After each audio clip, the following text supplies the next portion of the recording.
Hello, everybody, and welcome back to the second shelf on this sweltering hot Sunday. At least it's hot here in Cologne, where I am at the moment. But let's not talk about the weather, let's talk about books, about a couple of books that I read recently and want to chat with you about. And the first book I want to talk to you about was an experiment, at least it was for me. And that book is Nora Roberts' The Year One, which was published December last year, and it's the first in a new series called The Chronicles of the One. Now, Nora Roberts is a very prolific American author. She has published over 200 books, and I've never read her. I've seen her, on Goodreads, people reading, talking about, but I've never read, and I thought, well, I give it a try. So the Year One is set in New York City at the beginning of a big epidemic. There is a virus spreading all over the world. It's kind of like, Ebola or influenza, and there is no cure and people are killed. I thought this part where she really starts on New Year's Eve when the first person gets ill and, patient zero, and then the spreading of the virus, I thought that was absolutely brilliant. It was fast-paced, it was well-written, it was really captivating. I loved it. But as I should know, of course, Nora Roberts writes fantasy, suspense, magical realism. So there's very quickly into the novel, people with magical abilities are introduced. And those abilities are enhanced by the epidemic. Those people are called the uncanny, and then they're hunted, and the book or the story takes off from there. And that's just not my cup of tea. I'm glad that I tried it because I wanted to see whether Nora Roberts would be something for me, but it's just not. But if you're into a combination of really good suspense, fast-paced suspense, with a magical element, with people having magical abilities, then I'm sure you will love this book. But like I said, it's just not for me. And we stay with the experimental reads. And the second book I want to talk to you about is Carrie Vaughan, The Wild Dead. That is not yet published. I received a copy from NetGalley, thank you very much. It will be published 17th of July, and it's the second in also a series called The Bannerless Saga. I've never read any Carrie Vaughan either. I know that she's famous for her kiddie werewolf series, but I've never tried it. So this book is set in a dystopian future, a century or so after an environmental and economic collapse, and people now, the survivors, are living in small communities, doing their own farming. There are quotas of how much resources you can use, and the banner from the title of the series is given to people when a community has reached a certain quota. They are given a banner, which means they are allowed to have a child. People live in family-like houses, 4 or 5 people together, and the houses then are awarded the banner. That's the setting. But the story is really a murder mystery. You have the main character, Enid. She is an investigator, and she goes to this very remote little, village setting, because there is a dispute about the house. But when she's there, the body of a dead girl is found, and then she has to investigate that murder as well. I really liked the book. I thought the setting was interesting. I like dystopian novels, but the dystopian aspect was not, in your face. So more or less, it is a good, fast-paced, well-written murder mystery set in a dystopian future. You can, as I did, because I didn't read the first volume or the first book in the series, but you can read it as a standalone. But I liked it enough. I liked the characters, I liked the setting, that I already marked as to read the first one in the series, which is called Bannerless. The next book I want to talk to you about was a buddy read. I read Sylvia Townsend Warner's Summer Will Show, published first in 1936, together with Sean from Sean the Book Maniac and Eric from Lonesome Reader. They also talked about the book. It was a fantastic buddy read, and I will leave links to their reviews on BookTube down below. Now, Sylvia Townsend Warner is considered a modern classic of English literature. She lived in the beginning of the 20th century. She died in 1978. And like I said, this book was published in 1936. And like the previous two authors, I've never read her. She was, poet, novelist, but she also wrote about music, obviously. She lived in a lesbian relationship. And many of her books deal with lesbian relationship, and so does Summer Will Show. The book is set in 1848-ish, starts in the English countryside. We have our main character, Sophia Willoughby, with her husband Frederick. They have two children. They are, high society. We learn about them in the beginning, and then tragedy strikes, and that's not a spoiler because you know that from the beginning. The two children die. Frederick is also a cheat. He is in Paris with his lover Minna, and Sophia follows her husband for various reasons, and then she meets Minna, and the two women fall in love. That's the main storyline, but once in Paris in 1848, Sophia and Minna get involved in the revolution there, in the 1948 revolution. Now, you will see when you watch Eric and Sean's video, I absolutely loved most of the writing.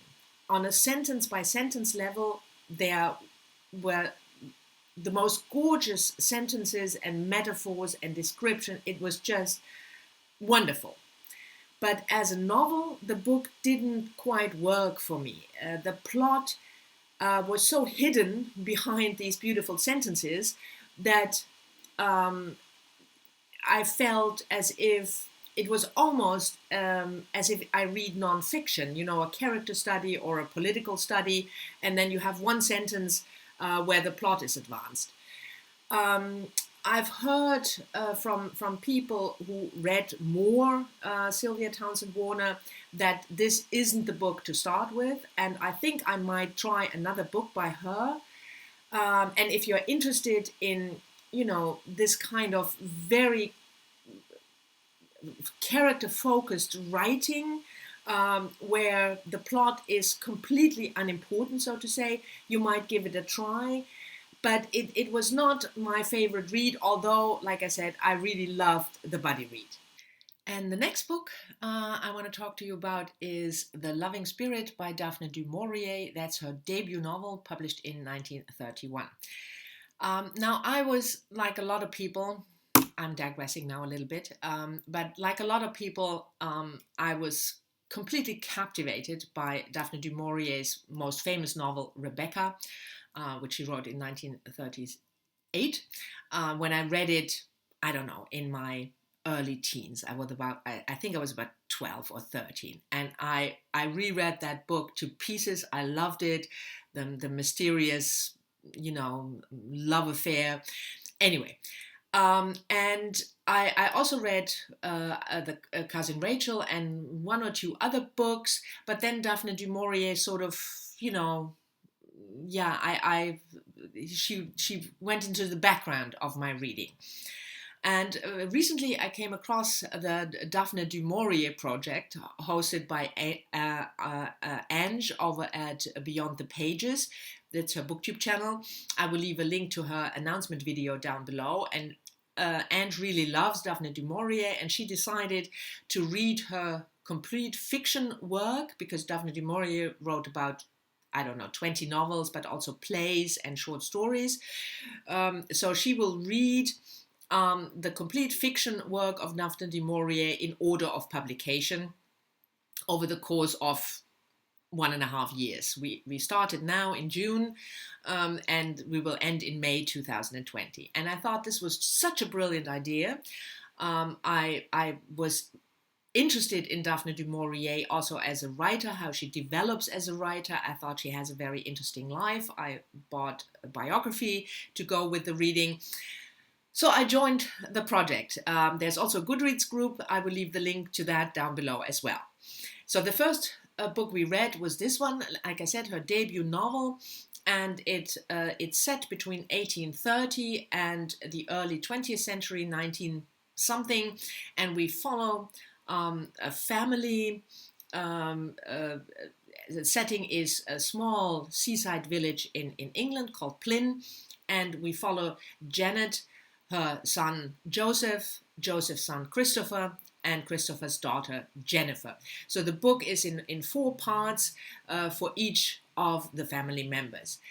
I liked it, but I didn't love it. I mean, it was obviously a debut. You could see that some of the writing was a bit repetitive. Some of the descriptions were repetitive, and I'm not that much into, ships and seafarer and that kind of thing. But if you are interested in Daphne du Maurier, how she started her career, this is certainly a good choice to see where she started in 1931. And if you are, like me, interested in her work, have a look at the announcement video and the Goodreads group, and maybe you want to join. And of course, I kept the best book for last, and that is a memoir, recently a published memoir in June 2018, Wendy Mitchell, Somebody I Used to Know. Wendy Mitchell was diagnosed with early onset Alzheimer's in 2014 when she was only 58. And the book chronicles her journey up to the diagnosis, and mostly the biggest part of the book is about the way she deals with this illness. It's a fantastic book. I can not recommend it enough, not only for people who might have Alzheimer's or know people who have Alzheimer's, whether it's early onset or diagnosed later in life, but for all of us, because dementia is such an important topic in our society, especially because people are getting older and older, they live longer. So the chance that you will develop dementia or that you will know somebody who develops dementia is quite big. And it's not talked about often enough, I think. And the memoir is without any self-pity, focusing on how you can still live your life independently. Wendy Mitchell still lives independently. I will leave a link, by the way, to an interview which I found on YouTube down below if you want to have a look.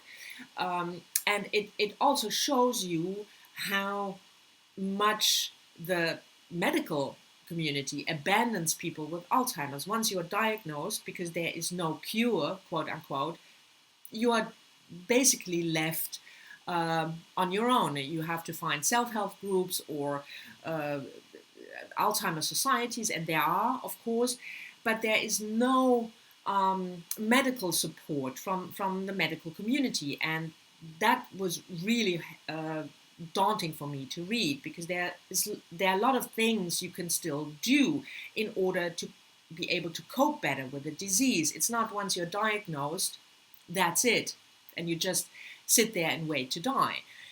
So I found the way that Wendy Mitchell describes how she copes, how she deals, what kind of tricks and mechanisms she develops, partly also with the help of self-help groups, in order to be able to live independently. I thought that was, interesting is not the right word because that sounds so positive, but it was really, really fantastic to read. So I highly recommend this memoir if you are at all interested in the topic of this particular chronic illness. So this was it for my recent reads on this Sunday. Thank you very much for watching. I hope you've enjoyed it. I'm looking forward to talking to you, as always, in the comments about the books I talked about or about any recent reads of yours that you want to tell me about. And I will see you all soon in my next video. Bye-bye.